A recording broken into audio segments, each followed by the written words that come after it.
Olá, eu sou o Luiz Fujita, editor do portal Drauzio Varela. Esse é mais um Entre Mentes, que é o nosso podcast de saúde mental. Eu sempre pesquiso sobre o tema que a gente vai falar para fazer as perguntas e um roteiro, né? E confesso que para esse assunto de hoje, que é o transtorno de personalidade borderline, eu fiquei bastante confuso. Imagino. E a dificuldade que eu senti foi porque ele parece um transtorno muito desgastante para a pessoa, porém os sintomas são muito diversos, você até é daqueles que você reconhece quando vê alguns exemplos, quando eles vão tentar explicar um exemplo de um caso desses. Conheço pessoas com alguma coisa parecida com isso, então a gente sempre fica naquele limiar, cara, mas conheço alguém assim, mas não tão extremo, né? E ele pega de vários outros transtornos que a gente conhece um pouco mais, porque são mais falados, né? Para entender melhor esse transtorno, que é bastante complexo, né? Pelo que eu vi, temos aqui hoje o Dr. Marcos Zanetti, que é psiquiatra e docente do Instituto de Ensino e Pesquisa do Hospital Sírio-Libanês. Obrigado, doutor. Imagina, eu que agradeço, Luiz, é um prazer estar aqui hoje. O doutor, não sei se para os profissionais é tão confuso quanto é para mim, né? Às vezes na psiquiatria tem disso, mesmo para quem trabalha com isso, é um diagnóstico difícil, né? Mas para começar e primeiro explicar o que é, né, um pouco desse transtorno, queria que o senhor tentasse traçar um quadro geral para explicar, né? O que é um quadro que seria definidor para uma pessoa entender? O que é um quadro de diagnóstico de transtorno de personalidade borderline?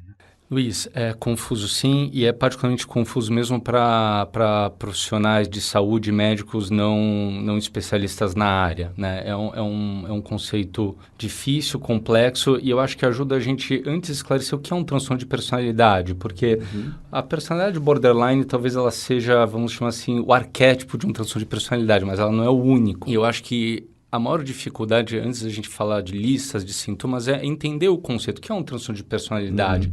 Personalidade todos nós temos, mas o que define um transtorno de personalidade? Essa definição, ela é de certa forma arbitrária, mas ela parte de um contínuo e a gente vai usar essa caracterização de uma pessoa que tem um transtorno de personalidade quando esses traços de personalidade que são desenvolvidos ao longo da infância, adolescência, né, a idade adulto-jovem, eles se tornam bastante desadaptativos e causam sofrimento na pessoa ou mesmo nas pessoas familiares e sociedade ao redor. E existe uma manifestação que é comum a todos os transtornos de personalidade, inclusive a personalidade borderline, e que essa eu acho que é o mais difícil as pessoas entenderem, que é o prejuízo de cognição social.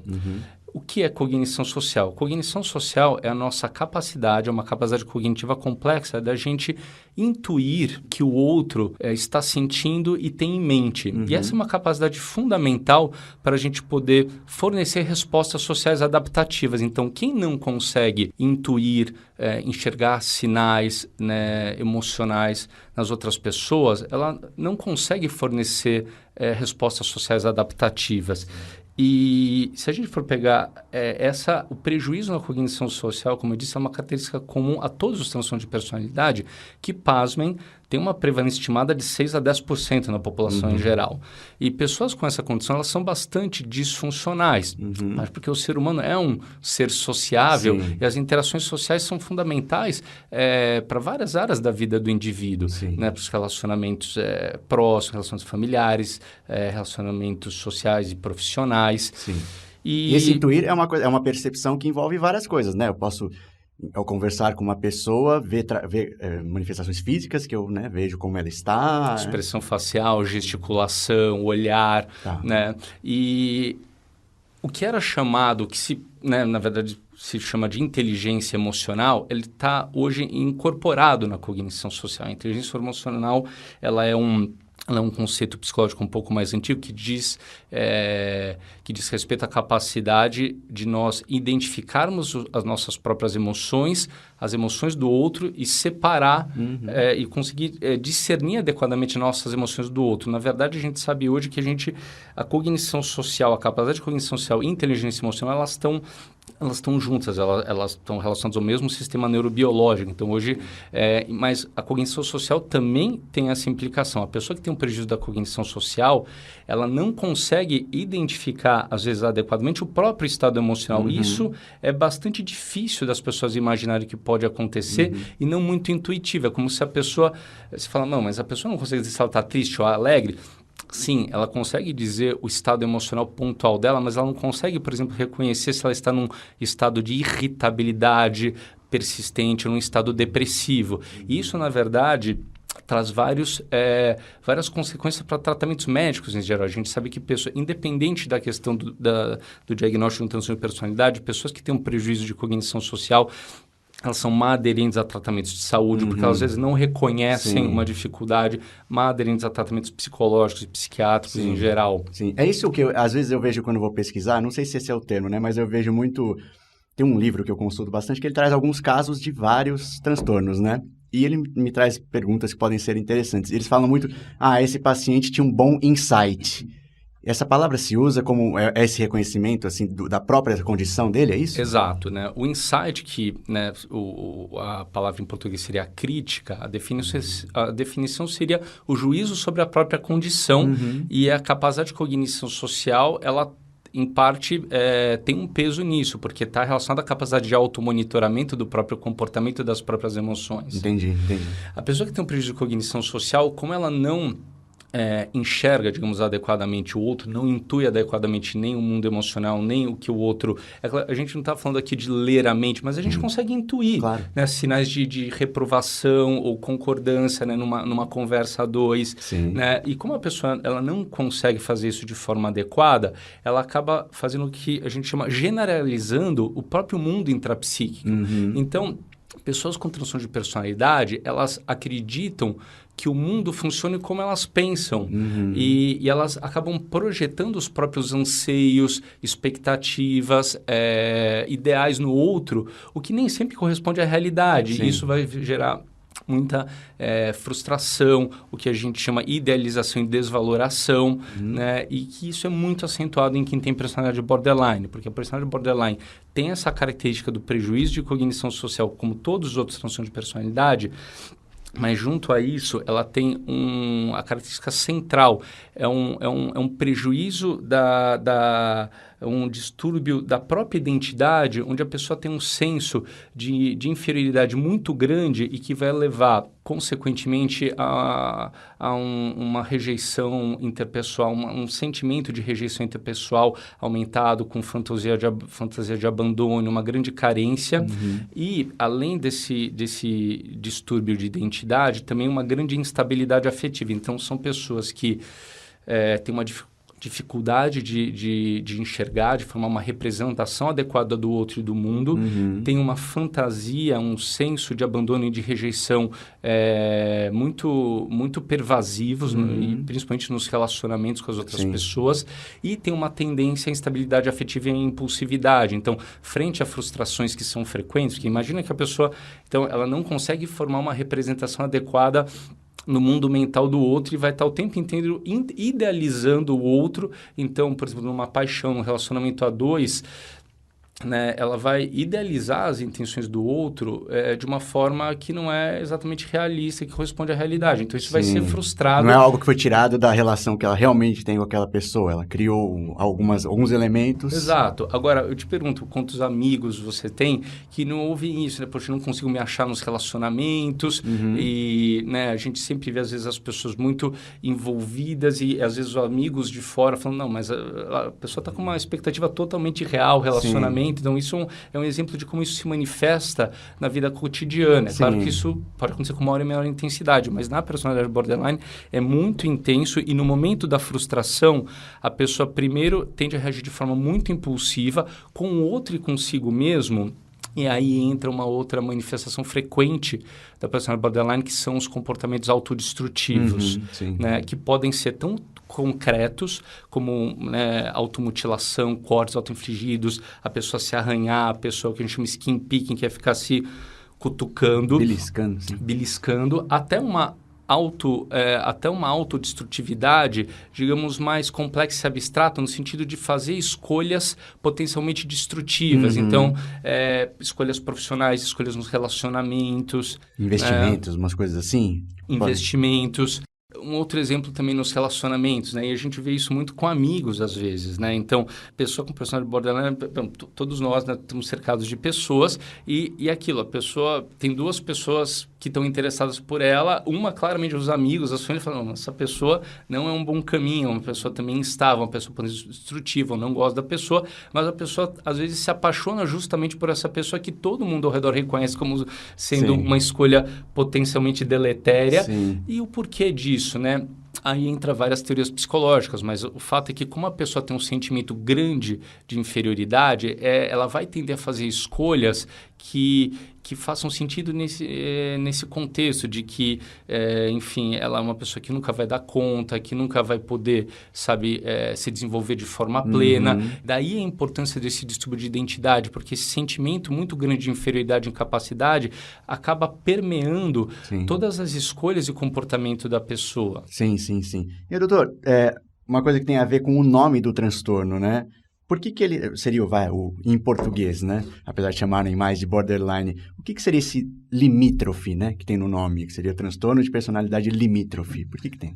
Perfeito. Aí vem de uma perspectiva história do conceito. Bom, descrições do que hoje seria a personalidade borderline, elas existem desde a década de 20, mas o conceito mesmo borderline foi cunhado na década de 60 e diz respeito a um funcionamento psíquico, né, de personalidade que seria intermediário entre o que se convencionava chamar na época de um funcionamento neurótico e psicótico. Esse é um conceito que ele ainda existe na psicanálise, mas na psiquiatria clínica ele não é mais utilizado, apesar dos ser ainda recorrentemente utilizado nas conversas entre colegas do meio. Então, um indivíduo que é neurótico, um indivíduo que é psicótico. Mas a gente tem que tomar muito cuidado, porque esse termo, né, de um funcionamento psicótico, né, ele não está necessariamente relacionado, quer dizer, o que se convenciona chamar de um funcionamento psicótico na psicanálise é diferente de um transtorno psicótico como esquizofrenia. Então, aí tem uma confusão semântica. Na verdade, o funcionamento psicótico da psicanálise hoje, ele justamente diz respeito a esse prejuízo de cognição social que o indivíduo, ao não conseguir, né, enxergar o outro e o mundo exterior adequadamente, ele projeta o próprio mundo no exterior e no outro. Né? Isso seria, digamos, o que a psicanálise chama de um funcionamento psicótico. Mas a razão voltando à sua pergunta do conceito borderline, é porque pacientes com personalidade borderline, eles manifestam de fato, às vezes, sintomas paranoides, desconfiantes ou se sentem perseguidos em situações, né, de estresse ou frustração. Não são todos os pacientes com personalidade borderline que manifestam isso de forma tão assim, evidente, mas existem alguns pacientes, depende aí do estudo, de 20% a 40%, entram em estados mesmo, né, considerados hoje, digamos, pela psiquiatria clínica como psicóticos, mesmo uma persecutoriedade transitória. Então, isso também pode acontecer no conceito da personalidade borderline e também contribuir para a confusão e a complexidade do conceito. Sim, entendi. Um outro quando você começa a pesquisar e que vem logo à mente é uma confusão com transtorno bipolar, por causa dessa questão da instabilidade, digamos que é uma palavra que aparece muito nas descrições. A gente já fez um programa sobre transtorno bipolar, acredito que quem tenha ouvido vai meio que perceber que não é a mesma coisa. Mas queria que o senhor explicasse um pouquinho qual é a diferença principal entre os dois, já que os dois, digamos, têm polos diferentes de humor. Então, na verdade, o conceito de transtorno borderline, a gente está falando de classificações de natureza diferente. O transtorno bipolar diz respeito a uma alterações persistentes do humor que podem ocorrer na personalidade borderline. Né? Então, na verdade, 75% dos pacientes com personalidade borderline têm alguma comorbidade com transtorno do humor, muito frequentemente transtorno bipolar. Então, os dois diagnósticos não são excludentes. Os transtornos de personalidade, eles dizem respeito a uma alteração no desenvolvimento da personalidade que não são excludentes com outros transtornos mentais. Então, o indivíduo com transtorno de personalidade pode desenvolver uma esquizofrenia, pode desenvolver uma depressão, pode desenvolver um transtorno bipolar e, de fato, fato, existe uma certa associação genética da personalidade borderline com transtorno bipolar, esquizofrenia e autismo. Então, Sim. o que só, né, eu acho que reforça um pouco isso que eu estou, né, dizendo, que é como que a personalidade borderline fosse o arquétipo de uma personalidade disfuncional, porque ela mistura características, né, de outros transtornos mentais e outras personalidades. A questão é como isso se desenvolve. Então, isso vai se manifestar como uma alteração no desenvolvimento da personalidade e que já é observável, às vezes, já no pré-adolescente e na adolescência. Essa é uma outra também tema que ainda é um pouco controverso, mas até não muitos anos atrás, convencionava-se se você não poderia fazer um diagnóstico de personalidade borderline na adolescência, em parte pela questão do estigma, em parte pela questão de que a personalidade ainda está em desenvolvimento. E hoje a personalidade borderline é tão reconhecidamente como uma entidade cujas características são estáveis quando presentes no adolescente, como sendo um problema de saúde pública no adolescente, que está muito prevalente. As características da personalidade borderline estão muito frequentes nos adolescentes hoje, que hoje se aceita e se convenciona tanto a Organização Mundial de Saúde, a Associação Americana de Psiquiatria, que você pode sim fazer o diagnóstico de personalidade borderline na adolescência. Sim. Isso tem alguma coisa... Isso o senhor mencionou de uma forma que parece que tem algum contexto atual que talvez tenha levado a essa, digamos, né, permitir que isso seja feito. Existe algo assim? Um contexto social e atualmente que permitiu essa mudança? Acredita-se que sim, né? Então, primeiro, empiricamente, a gente está vendo, parece que um aumento na frequência e na prevalência da personalidade borderline na população, principalmente em jovens. Então, só para você ter uma ideia, os últimos grandes estudos epidemiológicos que avaliaram a prevalência de personalidade borderline na população já tem mais de 10 anos, foram feitos em 2004, 2005 nos Estados Unidos, e encontraram uma prevalência aí geral na população de quase 6%, então que já é alta. Sim. Quando a gente vai pegar estudos em jovens, a gente não tem estudos mais recentes na população em geral, mas quando a gente pega estudos em jovens em população universitária, a gente vê que a prevalência, por exemplo, de personalidade borderline na população universitária quase que dobrou nos últimos 20 anos, e os estudos mais recentes mostram aí em diferentes países, independente de renda ou desenvolvimento, de quase 12% da população universitária personalidade borderline. E hoje também tem uma tendência a gente contextualizar a personalidade borderline num contínuo que a gente chama de comportamentos autodestrutivos e que estão explodindo nos jovens. Então, recentemente, né, estudos recentes em tanto de adolescentes como estudantes universitários mostram uma prevalência, uma frequência de incidência de tanto de ideação suicida como alguém que já alguma vez se machucou, seja bater a cabeça na parede, como eu disse, se cortar, se arranhar, de até 46% dos adolescentes e quase 40% da população universitária. Isso é um absurdo, isso é um problema de saúde pública que não está sendo reconhecido. Os médicos, em geral, não sabem diagnosticar, se sentem impotentes. Eu dou muitas aulas sobre isso no Hospital Geral e para médicos não psiquiatras, e eles falam que eles reconhecem, mas que eles se sentem paralisados, porque não é uma coisa que tem sido adequadamente ensinada na faculdade de medicina. Sim. Mas, então, empiricamente, sabe-se que está se tornando cada vez mais frequente. Quais são as razões? Existem alguns hints, existem algumas teorias, mas esse aumento na frequência é tão recente que, enfim, existem tanto fatores, né, sociais, psicossociais que parecem ser envolvidos, como fatores mesmo biológicos. Dos psicossociais, né, a mudança, assim, a mudança na conformação, vamos chamar assim, família, né? A gente vê hoje os jovens cada vez mais desresponsabilizados, a gente vê uma erotização precoce das crianças e dos adolescentes, a questão das redes, mídias sociais, o bullying virtual. Então, bullying sempre existiu, mas o bullying, na forma como está acontecendo hoje, né? E existe uma associação clara entre bullying e comportamentos autodestrutivos nos jovens. Eu, particularmente, acredito que no que tange a fatores biológicos, eu acho que a questão da alimentação, acredito que desempenha um fator fundamental. A gente vê a população consumindo uma quantidade cada vez maior de alimentos industrializados, processados, com aditivos, hormônios, e isso na nutrologia tem sido muito discutido.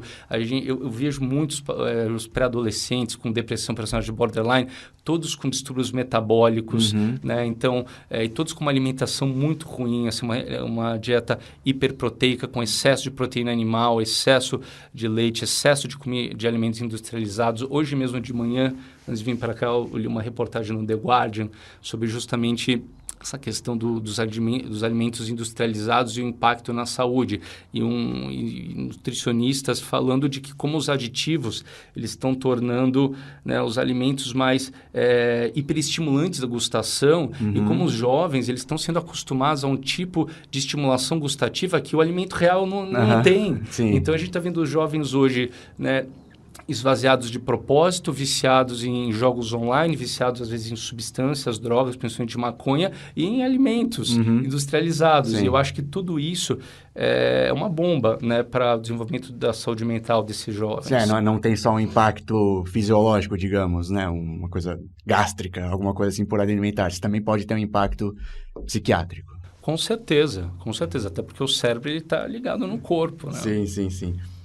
Doutor, voltando só para a gente finalizar a parte dos sintomas, né, para deixar bem claro, como os sintomas são muito diversos, o diagnóstico ele é baseado, imagino, né, muito, né, como sempre, no relato do paciente, né, talvez de familiares, pessoas próximas. Mas nesse caso que o senhor falou que há um tipo de não reconhecimento, uma dificuldade para reconhecer as próprias emoções, os sentimentos, né, de si mesmo e do outro. Como que é isso numa relação em que o paciente vai falar com o médico sobre como ele mesmo se sente, né? Como que um médico percebe isso se a própria pessoa não sabe como ela se sente? Essa é uma ótima pergunta. Muitas vezes o que leva o indivíduo a procurar ajuda, por vezes são... às vezes eles procuram ajuda pelos sintomas ansiosos, estresse. Muitas vezes o auxílio psicológico, por exemplo, uma busca por terapia se dá porque a pessoa acha que ela não consegue se encontrar nos relacionamentos. Mas muitas vezes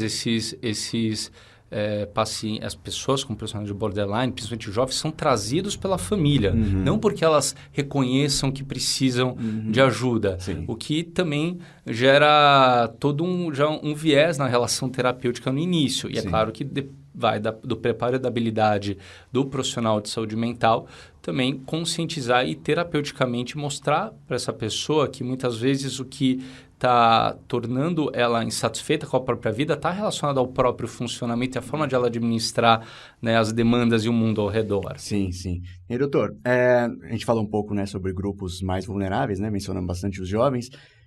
Existem outros grupos que têm, falando de fatores de risco, né, que estariam mais vulneráveis a esse tipo de transtorno? Sim. Então, por um lado, existe sim como eu disse, uma associação genética com alguns outros transtornos mentais. Então, assim, familiares de indivíduos que têm transtorno bipolar ou esquizofrenia ou autismo têm um risco genético aumentado para desenvolver personalidade borderline.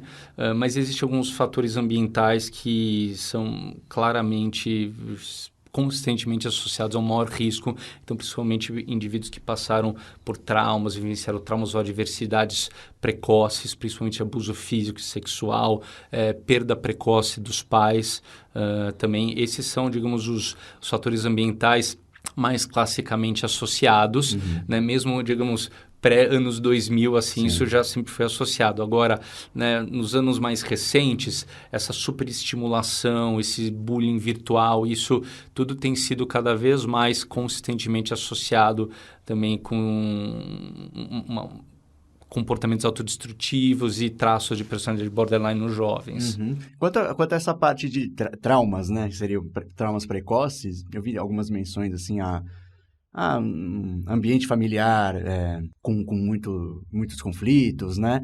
Precisa ser algo muito traumático, como um abuso, ou simplesmente um lar com um pouco menos de laços afetivos pode ser suficiente para gerar um transtorno desse numa pessoa? Pode ser suficiente, sim. Na verdade, acho que aí vai da interação do ambiente com o temperamento da criança, que aí é um outro conceito, né, que também não é tão intuitivo para as pessoas, que existe um direcionamento genético hereditário em como, né, as crianças processam os estímulos e as informações ao redor, que é o que a gente chama de temperamento, seria o traço de personalidade mais geneticamente, biologicamente determinado. Então, às vezes você pega, vou dar um exemplo cotidiano que eu sempre dou em aula, você pega duas crianças de 5 anos que estão bagunçando na sala de aula, as duas crianças tomam a mesma bronca da professora.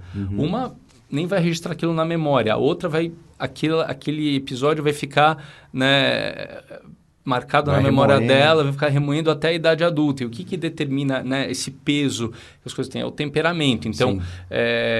nem todas as pessoas, aliás, tá, é uma minoria das pessoas das crianças que sofrem algum tipo de abuso físico ou sexual que vão desenvolver personalidade Claro. borderline, mas 80%, ao redor de 80% das pessoas que têm personalidade borderline sofreram algum tipo de abuso físico ou sexual na infância. Certo.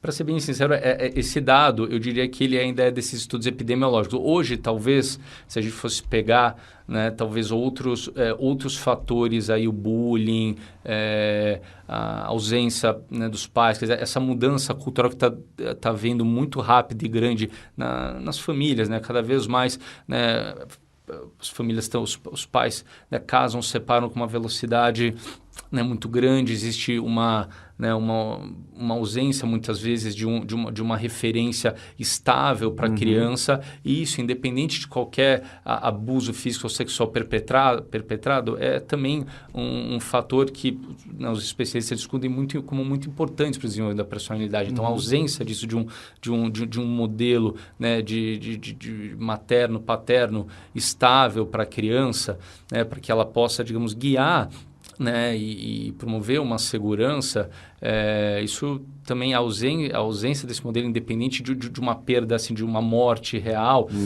mas pela própria desestrutura da família, sem dúvida, é um fator também que pode levar a personagem borderline. Sim. Doutor, o senhor tinha mencionado antes, né, aquela questão da pessoa ter uma personalidade com um sentimento de inferioridade muito forte, né? Esse sentimento de inferioridade é um fator determinante ou existem casos em que não é assim? Isso seria o clássico, assim, o que define esse transtorno? Eu diria que a característica central, né, isso está sempre associado a um sentimento, né, de abandono, uma alta sensibilidade à rejeição e o aspecto da instabilidade afetiva e impulsividade, mas esse distúrbio de identidade com uma um sentimento de inferioridade, de não pertencimento, e os pacientes, eles falam mesmo concretamente, eu me sinto vazio, eu sinto um vazio interno, como se não existisse. Sim. Isso está sempre presente. Sim. E por que isso não seria algo como a depressão, por exemplo, que também acho que tem essa sensação de vazio, por exemplo, acho que pode vir num diagnóstico de depressão, né? Qual que seria a diferença?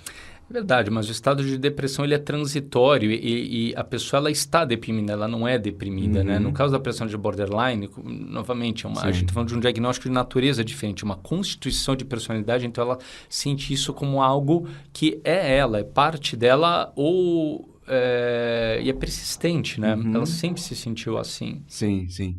E aí, doutor, nos programas que a gente gravou até o momento, é muito comum ver que o tratamento envolve tanto medicamentos como terapias, né?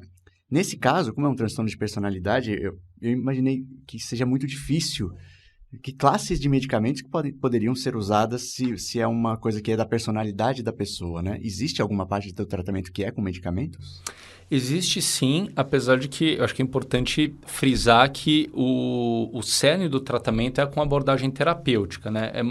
Eu diria que não é possível tratar uma pessoa de borderline sem uma psicoterapia individual e uma terapia familiar, de família. Eu, inclusive, na minha prática clínica, no meu consultório, eu coloco como pré-requisito ao tratamento médico, a aceitar fazer o tratamento médico desse paciente, se a família se dispor a uma terapia, Sim. porque a dinâmica familiar acaba tendo um papel fundamental, né, no desencadeamento de crises e no reforço de comportamentos disfuncionais.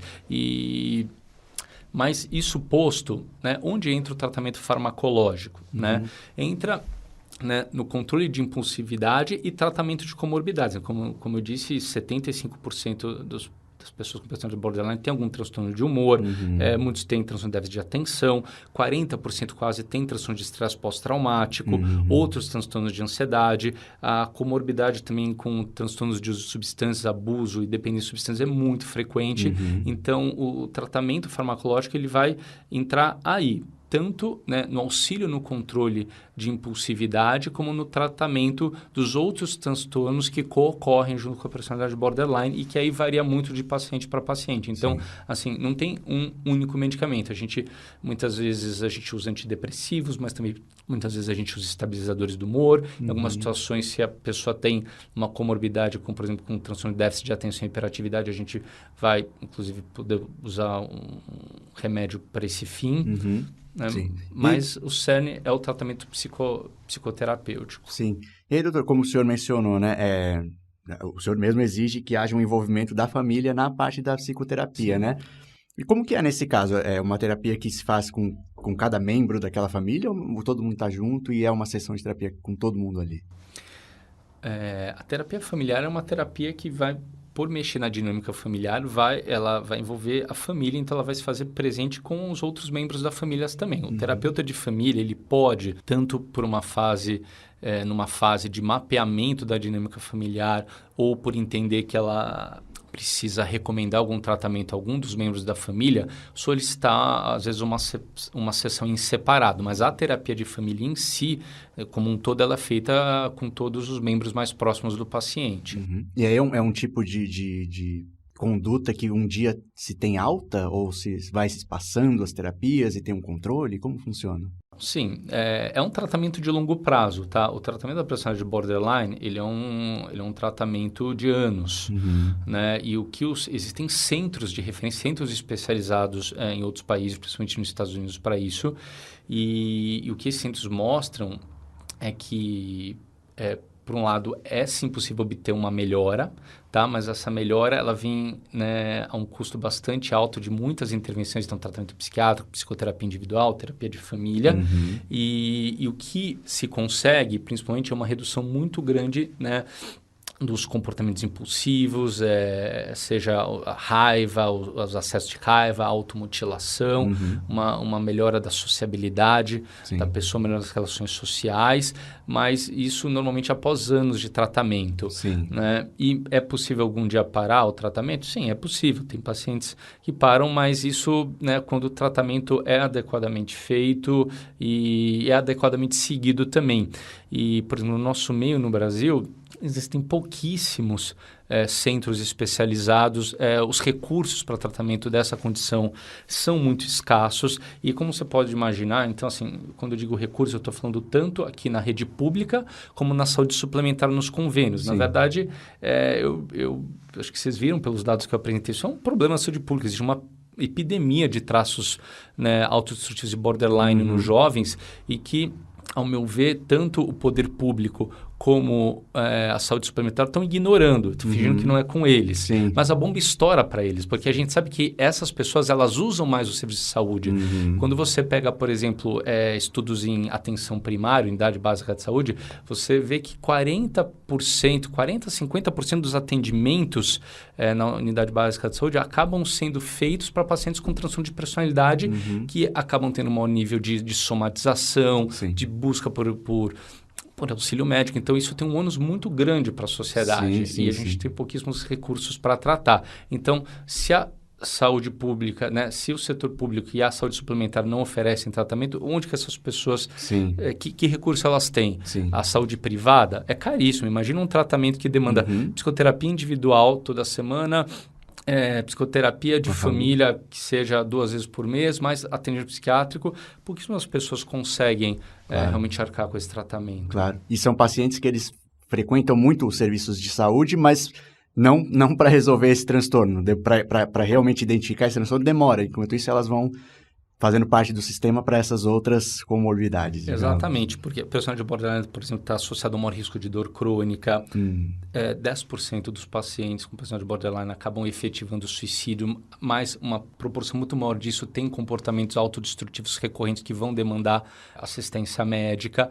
E são pacientes que também acabam tendo por se expor mais a comportamentos de risco, eles estão mais vulneráveis à violência interpessoal, violência no trânsito, né, pela própria característica da impulsividade. Os homens, principalmente com personalidade borderline, eles acabam se envolvendo mais em atividades ilegais e tão mais acabam também se envolvendo com problemas com a justiça, com a polícia. Então, tem vários outros tipos de ônus e que o poder público não está vendo. Existe alguma estimativa de quanto tempo as pessoas demoram para realmente obter um diagnóstico desse transtorno? Olha, essa é uma ótima pergunta e eu nunca vi uma estimativa. Né? A gente sabe, por exemplo, mencionou transtorno bipolar, e sabe que o transtorno bipolar normalmente demora aí, em média, os pacientes ficam de 5 a 10 anos sendo tratados por um diagnóstico inadequado antes de receber realmente o diagnóstico de bipolaridade. Eu nunca vi, não que não exista, tá? Mas eu desconheço um estudo, não que não possa existir, mas eu particularmente desconheço um estudo avaliando isso. Eu acho que os psiquiatras reconhecem logo de cara, a gente brinca, né, na psiquiatria que a personalidade borderline é o câncer da psiquiatria, é muito frequente. Se vocês pegam hoje, né, então a prevalência, né, na população, vamos ainda pegar os dados mais antigos, vamos pegar a população geral, 6%. Quando você pega serviços, né, de saúde mental, né, serviço de saúde mental, hospitais psiquiátricos, consultório psiquiátrico, 40%, 50% dos atendimentos se devem a pacientes com algum tipo de transtorno de personalidade. Então, é muito frequente na prática clínica psiquiátrica. Os psiquiatras dificilmente não identificam, mas os médicos não psiquiatras, esses sim têm um desconhecimento muito grande. Sim. Essa dificuldade pode vir porque esse estado, digamos, uma pessoa que vá procurar um serviço de saúde por algum desses outros, digamos, uma emergência, por um acidente que ele se envolveu por conta, né, no fim das contas, por ter uma personalidade borderline. Mas ele, num atendimento desse serviço, ele pode não manifestar nada que seja perceptível por alguém que não é psiquiatra, digamos. Exato, né? Perfeito. Teria que ter uma convivência da família, algo assim, para você perceber algo, né? Não tem nada claramente, só num pequeno encontro com uma pessoa, eu posso, ou mesmo num encontro social, eu posso não perceber, ou tem algo assim que um psiquiatra sabe? Assim, psiquiatras provavelmente, num encontro social pontual é muito difícil, mas é claro que às vezes numa conversa mais detida, ou, né, isso, né, eu acho que principalmente o que você pode identificar, né, numa situação social, né, essa falta de coerência, às vezes, em relação à expectativa que a pessoa traz e o que as pessoas ao redor estão enxergando como sendo mais coerente ou a realidade, principalmente em relação aos relacionamentos. Né? Às vezes, né, o paciente com personalidade borderline ele tem algo que se chama duplo vínculo, né, que é algo que ele alterna muito nos relacionamentos sociais, a idealização com a desvaloração. Então, num primeiro momento, né, já ter um senso de intimidade um pouco exagerado e real, e que, se não é correspondido, rapidamente vira uma raiva, ou então uma pessoa que, por exemplo, fala muito bem de uma pessoa no momento, no outro momento já está falando muito mal. É como se a pessoa ela oscilasse, né? Tem idealização e desvaloração, justamente por essa dificuldade de enxergar o outro de forma realista. Então, esse, digamos, eu diria que é um sinal social muito frequente da gente observar no nosso, digamos assim, psicopatologia da vida cotidiana, da cotidiana. Sim, legal. Bacana. Tem alguma coisa que o senhor acha que a gente deveria mencionar ainda e que não foi abordado, doutor? Eu só reforço isso. Eu acho que é um problema de saúde pública e que os profissionais de saúde não, né, fora da área de saúde mental, e que mesmo o poder público ainda não se deu conta da gravidade dos custos para a sociedade. Ele é muito menos falado do que a depressão, digamos, que todo mundo tem muito conteúdo sendo feito sobre e as pessoas conhecem mais, né? O borderline, ele não você ouve falar tão pouco dele que ele não parece tão prevalente assim, como o senhor falou, né? Verdade, eu acho que talvez pela complexidade do conceito mesmo, né? Eu acho que essa questão da cognição social não é algo que... Eu acho que falta saúde mental ser mais estudada na escola mesmo. Né? Então, na escola, as crianças aprendem o que é diabetes, o que é pressão alta, mas não se fala de saúde mental. Não se fala de saúde mental. Talvez isso, eu acho que tem um peso de um viés né, da antipsiquiatria, né? Das décadas passadas. Então, saúde mental não é ensinado nas escolas, né? Porque parece que é mais fácil, palatável ou aceito, né, você falar de conceitos médicos mais simples. Eu acho que a depressão entra nisso, né? Hoje a depressão ela é muito falada como uma doença, o que também, ao meu ver, desculpa a franqueza, é uma bobagem. A depressão, ela também é um conceito complexo. Ela vive final comum de muitas coisas. Reduzir isso sabe, uma falta de serotonina no cérebro é uma simplificação excessiva que também não ajuda as pessoas a realmente identificar, por exemplo, próprias dificuldades pessoais, né, na forma como administra as demandas e o estresse do dia a dia que podem estar contribuindo para a depressão. Claro, sim. Doutor, bom, parece uma coisa que a gente pode identificar bastante em conhecidos nossos, né, pelo que a gente falou. E se uma pessoa identificar em um familiar, em um amigo, o que ele pode recomendar para essa pessoa, para ajudar essa pessoa? Né? Eu acho que a primeira atitude seria buscar mesmo auxílio de um profissional de saúde mental. Eu acho que pode ser um psicólogo, né? Não necessariamente você precisa de um psiquiatra. Acho que um bom psicólogo ele é capaz de sim, identificar a personalidade borderline e se existem, né, acho que como a gente conversou, diferentes, vamos chamar assim, intensidades e gravidades mesmo. Então, assim, nem toda pessoa que tem traço de personalidade borderline necessita um tratamento medicamentoso ou necessariamente um tratamento psiquiátrico. Então, acho que mas buscar, seja um psicólogo, seja um psiquiatra, para uma primeira avaliação, para confirmar ou não o diagnóstico e definir um plano terapêutico. Hoje também existem, acho que, vários recursos online, se as pessoas digitarem no Google personalidade borderline. No Brasil, acho que existem ainda muito poucos, mas nos Estados Unidos, então, se você digitar Borderline Personality Disorder, existem várias associações, e mesmo do Ministério de Saúde americano, que é o National Institute of Health, vários centros, né, de tratamento de personalidade borderline, né, em hospitais e universidades americanos, e que tem muitos recursos online, informações online. Claro que a pessoa precisa, né, saber ler inglês, mas que podem ser muito válidos para a pessoa se sentir acolhida, perceber que ela não é a única. E como a gente falou, na verdade, está muito frequente. Assim. Então, né, como eu falei, alguns estudos em alguns países, 46% dos adolescentes já pensaram em se matar ou se machucar em algum momento na vida. Sim.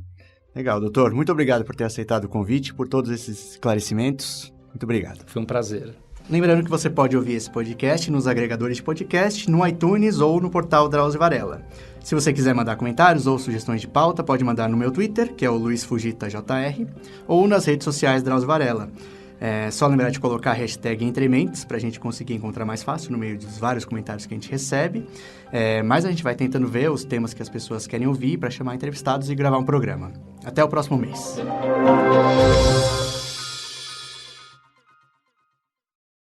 Esse podcast foi produzido por Guilherme Afonso.